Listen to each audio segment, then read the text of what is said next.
The sound that filled London on the evening of the 18th of May, 1536, was not grief. It was the sound of a city sharpening itself, the low collective murmur of thousands of people making plans for the morning, the way one makes plans for a market day, or a fair, or the arrival of some long-promised thing that has finally at last come close enough to touch. Settle in now. Pull whatever warmth you have a little closer around you, because this story asks something of you. It asks you to go somewhere uncomfortable and beautiful at the same time, somewhere that is not so different from where we are now, if we are honest about it. The city of London in Tudor England was not quiet even at night. It breathed and it stank and it moved. The Thames carried its dark water under London Bridge, where the heads of traitors had been fixed on iron spikes for so long that some had bleached into something almost clean.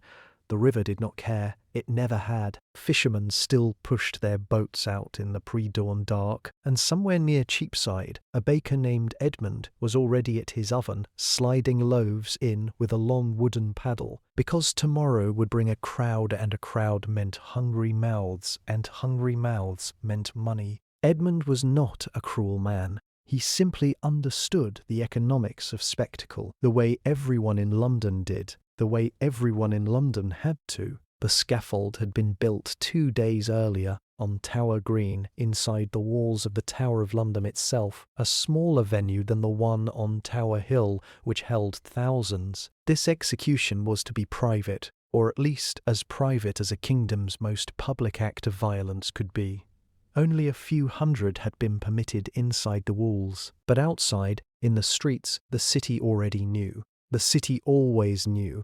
Word moved through London faster than the plague, and sometimes with more certainty. In the taverns along the river, men drank and argued about guilt. Women leaned in doorways and spoke in lower voices about what they had heard. The charges, the confessions extracted under conditions no one liked to examine too closely, the 5 men who had already lost their heads for crimes that may or may not have happened in rooms that may or may not have existed. Children absorbed it all with the wide, untroubled attention of children everywhere, who do not yet understand that some information is supposed to disturb them. And somewhere inside the tower itself, in a room with a window that faced east, a woman who had once been queen sat in the particular stillness of someone who has finished being afraid. Anne Boleyn was 35 years old, or perhaps 36. No one had ever been entirely sure, and morning was only a few hours away.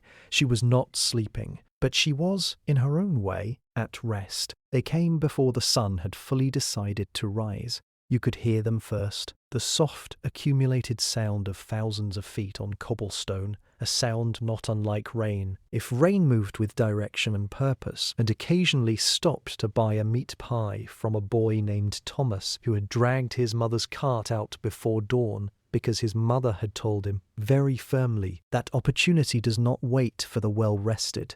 The streets that led toward the tower were narrow in the way that Tudor London streets were always narrow, the upper floors of the buildings leaning toward one another overhead like old friends sharing a secret, blocking the pale morning light into thin strips that fell across the crowd below. The smell was everything you would expect from a city of 100,000 people who shared their roads with horses and livestock and open drains, and yet no one seemed to mind. No one had come for the air. They had come for something else entirely, something harder to name but easier to feel, the way a storm is easier to feel than to explain. Go ahead and adjust your pillow now. You are going to want to be comfortable for this part, because what we are about to walk into is not simple, and it deserves your full, unhurried attention. The people who filled those streets on the morning of an execution were not monsters. This is the thing history asks you to hold, even when it is difficult to hold. They were grocers and seamstresses and apprentice clockmakers and widows with bad knees, who had still risen early because something in the human chest has always responded to the theatre of consequence, to the moment when the great and the powerful are made briefly equal to everyone else. A lord beneath an axe is only a neck, and there was a democracy in that, of a terrible kind that the ordinary people of Tudor England understood in their bones, even if they never had the words for it. A man named Geoffrey had carried his youngest daughter on his shoulders since Aldgate, and her small hands gripped his hair with the unconscious ferocity of a child who trusts completely. She was perhaps 5. She could not see over the crowd without him. He had told himself he was bringing her for the history of it, the way fathers tell themselves things. And he walked steadily forward through the press of bodies, and the smell of wood smoke, and the sound of a city eating its breakfast on the move. The tower rose ahead of them, pale and enormous against the grey morning sky.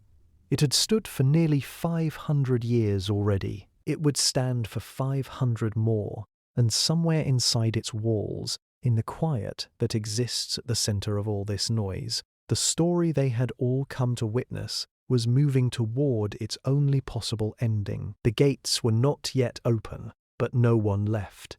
Margaret had packed the basket the night before. This was Malpley what one did. There was a round loaf still good from yesterday, and a wedge of hard cheese wrapped in cloth, and 2 apples that had softened slightly at the stem, but were still sweet enough, and a small bottle of ale for herself, and a smaller bottle of watered ale for her son William, who was 7 years old and had been asking about the execution with the cheerful, relentless curiosity that 7-year-old boys apply equally to everything, to beetles, to thunderstorms, to the question of what exactly happens when an axe meets a neck. Margaret had answered him the way her own mother had answered her once. Long ago, on a morning not unlike this one, she had said, "You will see, and then you will know, and knowing is always better than not knowing." She believed this. Most people in Tudor England believed this, in the practical, unsentimental way that people believe things which have never been seriously questioned. She found a place near the inner edge of the crowd, close enough to see the scaffold clearly, and she spread a square of rough linen on the ground and set the basket on it and lifted William onto a low stone wall nearby so that he could see above the heads of the adults pressing in around them. He stood on that wall with his arms out for balance, his face bright and open, and Margaret looked up at him for a moment, at his small, serious face, at the particular way the morning light caught the side of his cheek, and felt something she had no name for move quietly through her. She looked away. She unwrapped the cheese. The crowd around her was doing the same kind of thing, families settling into the comfortable rituals of waiting. A woman named Cecily shared bread with her sister without being asked. An old man lowered himself carefully onto a folded coat and closed his eyes for a moment, not from grief, but from the particular exhaustion of age and ill. Rising, vendors moved through the press of bodies selling hot chestnuts in paper twists and small meat pies that steamed in the cold morning air. Children ran between adult legs with the freedoms that crowds mysteriously grant them. Somewhere nearby a man was laughing at something, a full and genuine laugh, the kind that belongs to a different kind of morning entirely. And yet it was not a cruel place, that crowd.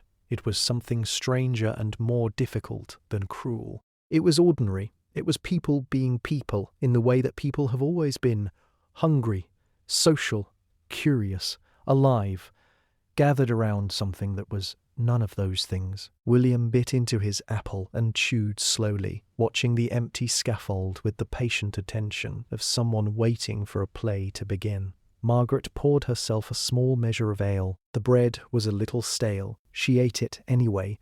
The morning was cold and pale and almost peaceful. His name was Robert, and he had finished the scaffold on the afternoon of the 16th, 2 days before it would be needed. He had worked with 3 other men whose names the records did not keep, because the records never kept the names of men like them. Men who arrived with tools and timber and the quiet professional knowledge of how to build a thing that would hold the weight of what was coming. Robert had done this before, not many times, but enough to know the particular dimensions required, the height that allowed the crowd to see without being so high that the condemned appeared small and sympathetic. There was a craft to it. He did not let himself think about the craft too long. The wood he used was English oak, rough cut, and still smelling of the forest it had come from, not many weeks before. When he ran his hand along the edge of the platform to check its levelness, the grain caught against his palm in the way that honest wood always does, resistant, particular, real. He smoothed it where it needed smoothing.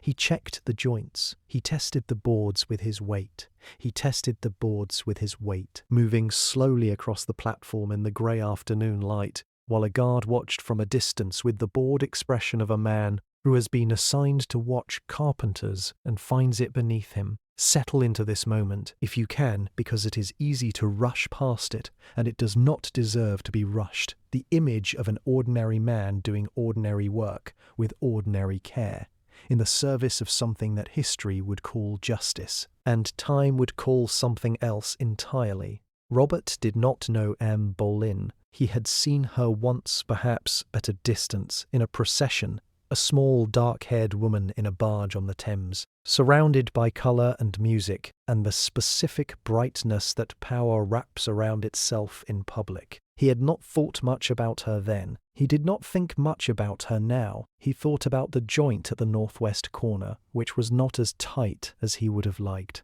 And he spent an extra quarter hour on it until it satisfied him, because Robert was a man who believed that a thing worth doing was worth doing with worth doing was for. When he was finished, he gathered his tools into their canvas roll and tied it and lifted it onto his shoulder. He looked at the scaffold for a long moment, level, solid, adequate, and then he looked away toward the tower walls, toward the strip of darkening sky above them, toward the direction of home.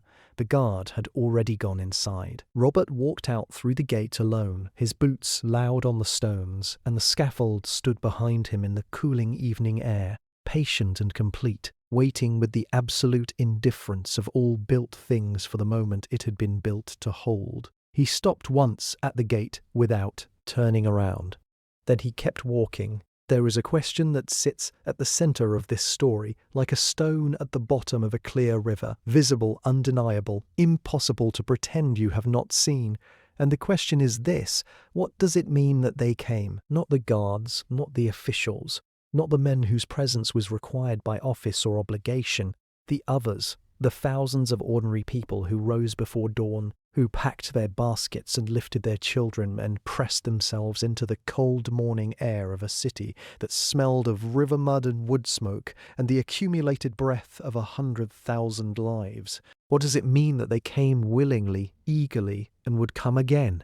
The easy answer is cruelty, but the easy answer is almost never the true one. In Tudor England, public execution was not an aberration in the fabric of daily life. It was a thread in it. The state had designed it this way, carefully and deliberately, because a king who could make death into theatre could make theatre into a lesson, and a lesson witnessed by thousands is a lesson that does not need to be repeated in private rooms with locked doors. When the crowd watched a condemned person climb the scaffold steps, they were not merely watching a death. They were watching the kingdom explain itself, its hierarchies, its boundaries, its absolute and non-negotiable insistence on obedience. The scaffold was a sermon. The axe was a full stop at the end of a sentence the crown had been writing for years. And the crowd understood this in the wordless way that people understand the systems they inhabit. They understood that their presence was part of the meaning,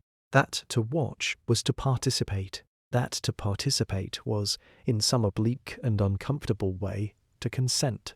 But there was something else beneath that, something older than kingdoms and older than the particular crush. Yuleties of Tudor politics, something that lives still in the part of the human brain that slows a car at the sight of an accident, that leans toward the window when voices rise in the street below. There is in every person a deep and mostly unexamined need to witness consequence, to see the place where choices meet their endings, where the great invisible forces of power and fate and time become, for one brief and irreversible moment, visible. They came because it was real.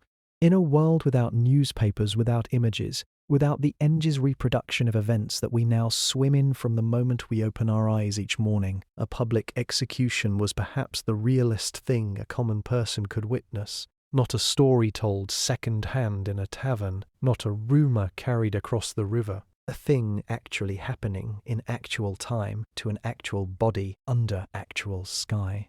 Geoffrey shifted his daughter on his shoulders. She had fallen half asleep, her cheek warm against his hair, her breath slow, and even in the cold morning air, he did not put her down. She had chosen the dress herself. This is the detail that arrives quietly and then refuses to leave, that in the final hours available to her, among all the things that had been taken, the choice of what to wear to her own death remained hers, and she had chosen grey damask with a white ermine trim, and beneath it a red petticoat, the colour of something between fire and dried roses.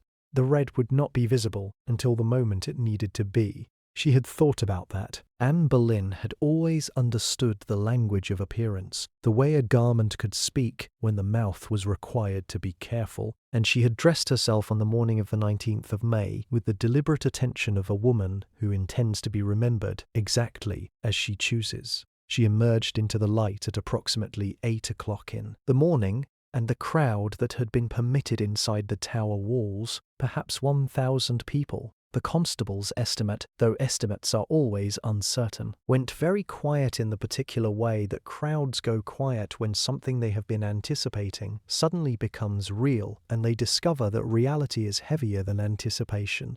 She was small. This surprised people always. Power has a way of making people larger in the imagination than they ever are in person, and Anne had been powerful for long enough that the crowd had grown her, in their minds, into something almost mythological. The woman who walked across Tower Green toward the scaffold was simply a small, dark-eyed woman in a grey dress, moving with a steadiness that cost her something, though she would not let the cost show. Her ladies followed behind her. One of them, a young woman named Mary, who had served Anne for 3 years, and who would not speak of this morning for the rest of her life, carried the Queen's prayer book with both hands, pressed against her chest like something precious, like something that needed protecting from the air itself. Anne climbed the scaffold steps without assistance. This mattered.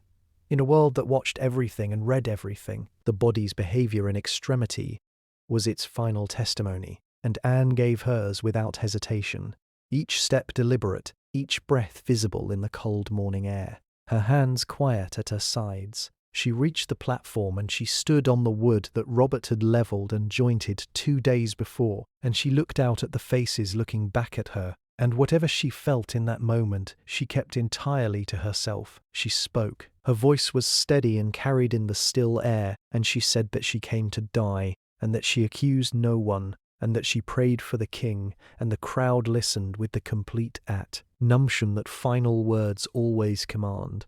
Because somewhere in every person is the understanding that last things matter, that they land differently than all the words that came before. The morning held its breath around her. She was, even now, composed. There is a particular kind of courage that does not announce itself. It does not arrive with raised fists, or a lifted voice, or the bright performative defiance that makes for easier stories. It arrives quietly, in the set of a jaw, in the choice of a single word over another word, in the decision to say thank you when the whole of your life has just been taken from you by someone who claimed to love you once, in a garden, in a different century, when everything was still possible and the world was the size of a whispered promise. Anne spoke for perhaps 3 minutes, maybe 4. The accounts differ in the way that all accounts of unbearable things differ, because the people recording them were also people, and people do not always write down what they cannot fully absorb. What the accounts agree on is the tone, measured,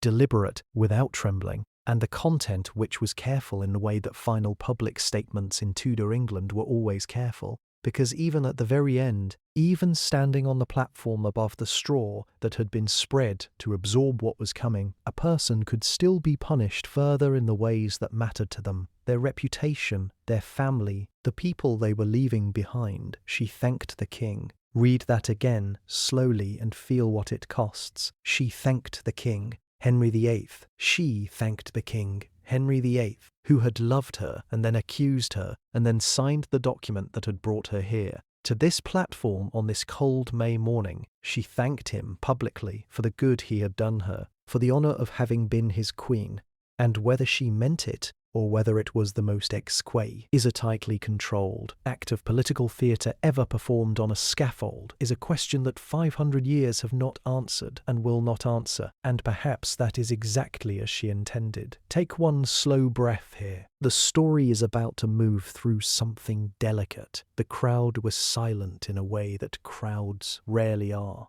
Not the silence of indifference, but the silence of people who are witnessing something they will spend years trying to describe to people who were not there, and finding, each time, that the words are not quite equal to the memory. A man near the front, a merchant's apprentice named Daniel, 19 years old, who had come because everyone was coming, stood with his cap in his hands, without knowing he had removed it, and would not remember removing it, and would not remember removing it, and would think about this morning for the rest of his life, with a feeling he could never properly name.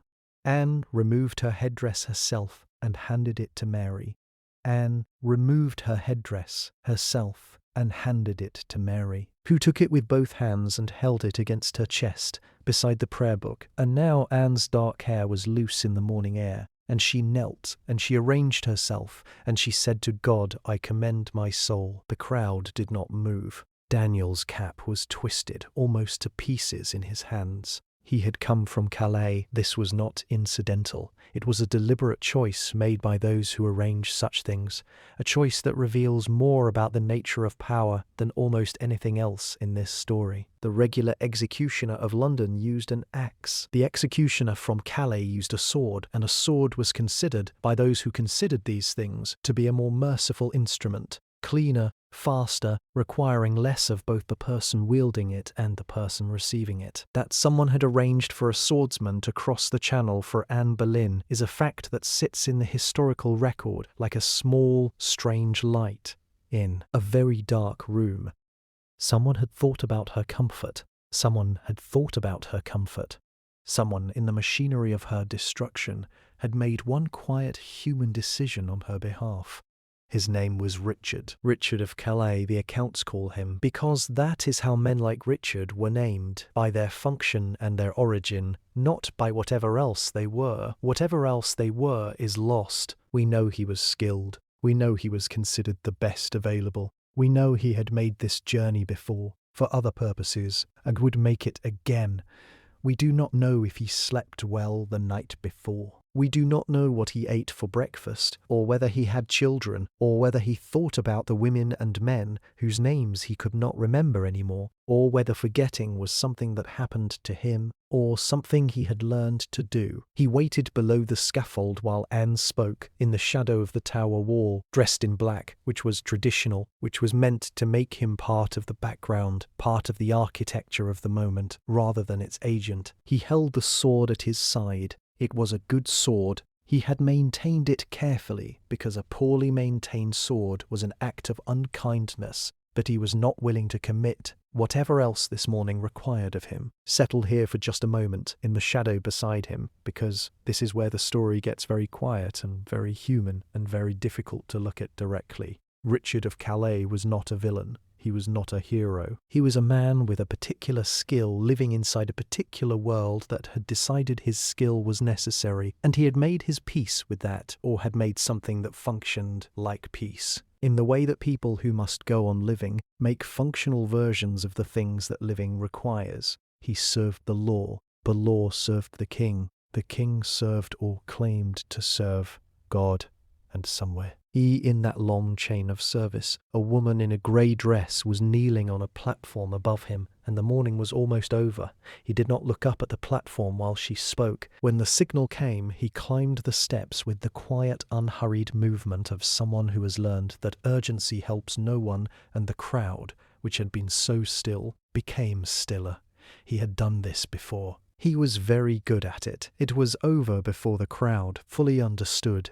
It had begun. This is the thing that no one who has not witnessed such a moment can quite prepare for, that the event which has organized an entire morning, an entire city, an entire apparatus of state and ceremony and human anticipation takes almost no time at all, a breath, less than a breath, and then the morning is simply the morning again, ordinary and cold and indifferent, and the sky above Tower Green is the same pale grey it has been since dawn, and the river is still moving beyond the walls, and somewhere outside the gates Thomas is still standing beside his cart, and the meat pies have gone cold, and everything continues in the way that everything always continues, which is the most shocking thing of all. The crowd made a sound. It was not a cheer, exactly, and it was not a cry, exactly. It was something between those things, something that does not have a clean name, because it comes from a place in the human chest that does not often get addressed directly. It lasted only a moment.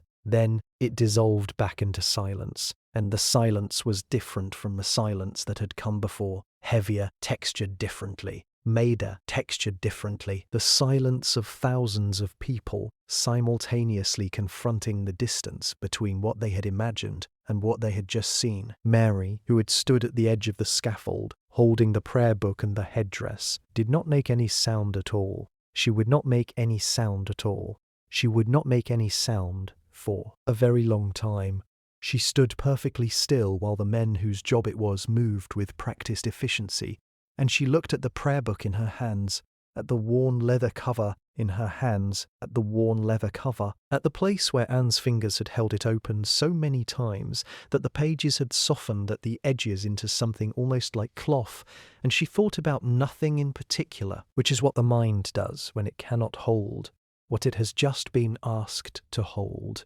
Geoffrey lifted his daughter down from his shoulders. She had slept through it. Her cheek was warm and creased from where it had pressed against his collar, and she blinked in the pale light with the slow, unconcerned confusion of someone returning from a very long distance, and she asked him if it was over, and he said yes, it is over, and she asked if they could go home now, and he said yes, we can go home now, and he took her hand and they began to move with the crowd that was already dispersing, already flowing back through the gates and into the streets of London, already becoming, again, simply people going somewhere. Daniel, the merchant's apprentice, found himself outside the tower walls without clearly remembering the walk. He stood in the street with his ruined cap still in his hands and watched the crowd move around him like water around a stone, and he thought about the way her voice had sounded in the cold air, steady, precise, aimed carefully at the people who would repeat it,